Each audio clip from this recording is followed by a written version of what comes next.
Hey y'all, so today I'm going to be making some brown stew chicken, and these are the ingredients that I have. So here's my chicken. I took the skin off and I tried to take as much of the fat off that I can.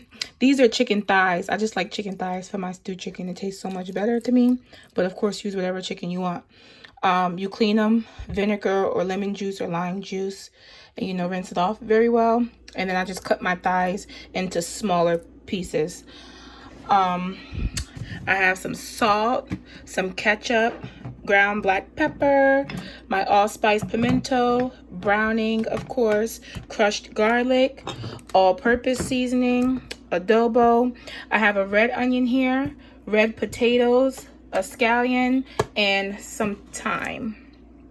So you want to marinate your chicken for at least 2 hours.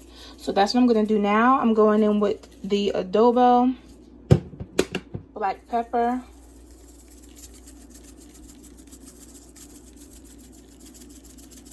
a little of the all-purpose seasoning,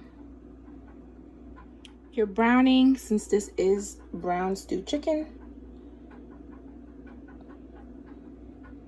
about 4 or 5 of the allspice pimento seeds, a nice spoonful of that crushed garlic, and my thyme in there. So now I'm going to add in the veggies, the green onion, green bell pepper, and my red onion. Now you guys want to give this a nice mix, get everything nice and mixed together. I did not add salt yet. I like to add salt at the end so that I do not make it too salty. I like to taste it first, while it's cooking, and see how much salt I need. So you get this all mixed up in there.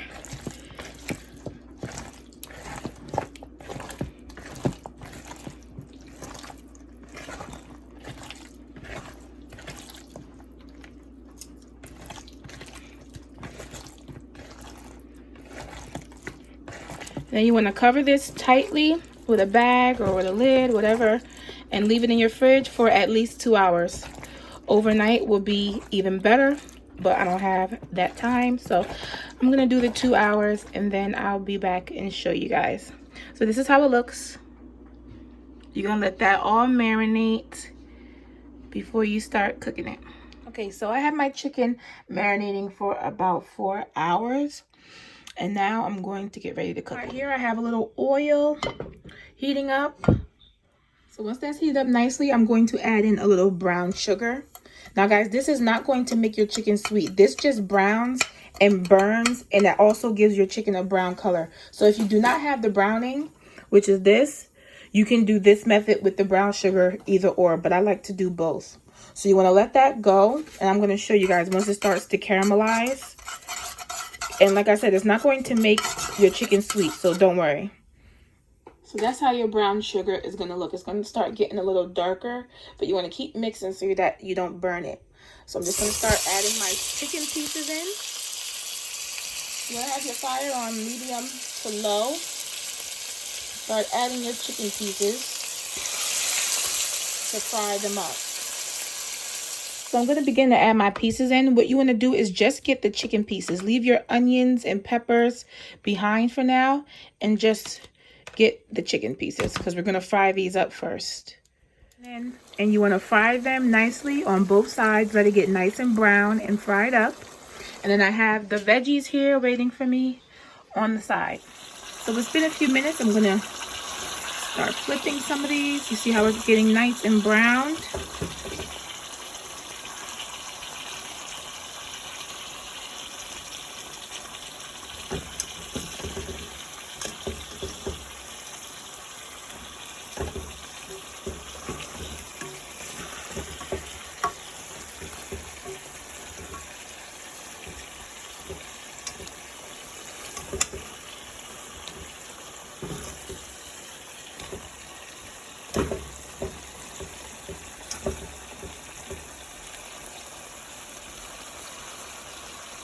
Now while that's browning, what you want to do is your bowl that you had your veggies in, you're going to add a little bit of warm water to this to get all your seasonings in, swish it all around the bowl, get all that goodness in there. Okay, so I got my chicken nice and browned, fried on both sides. And what I'm going to do is add in all those veggies and that little bit of water that I just showed you.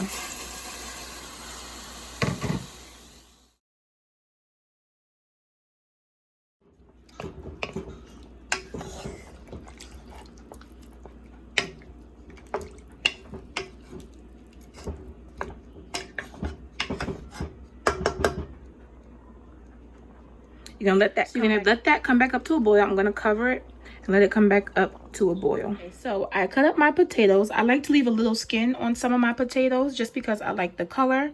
And you see some of them are smaller than the others because these are what's gonna break down inside the stew and thicken up the sauce.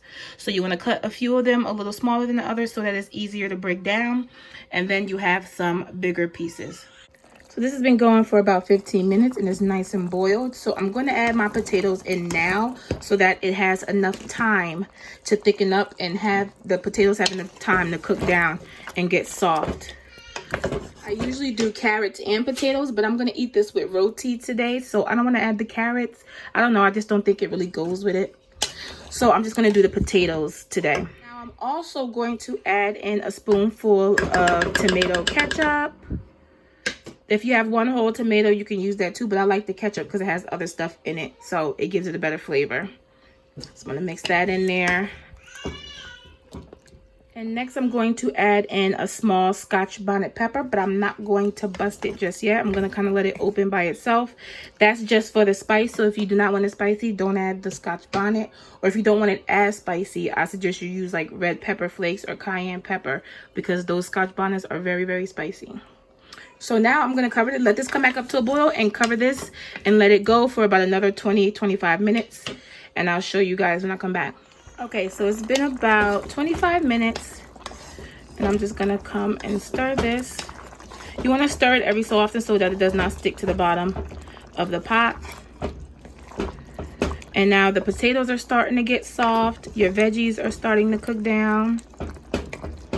So you just want to stir this, cover it back up, and let it continue to do its thing. Okay guys, so I let this go for about another 25 minutes. And now all of the potatoes are soft. Most of the veggies have cooked down. The sauce is nice and thick. And that's how you know when your stew is done. This is how it'll look. And most of the liquid reduced too. It won't be as much liquid as when you started. So this is the finished result.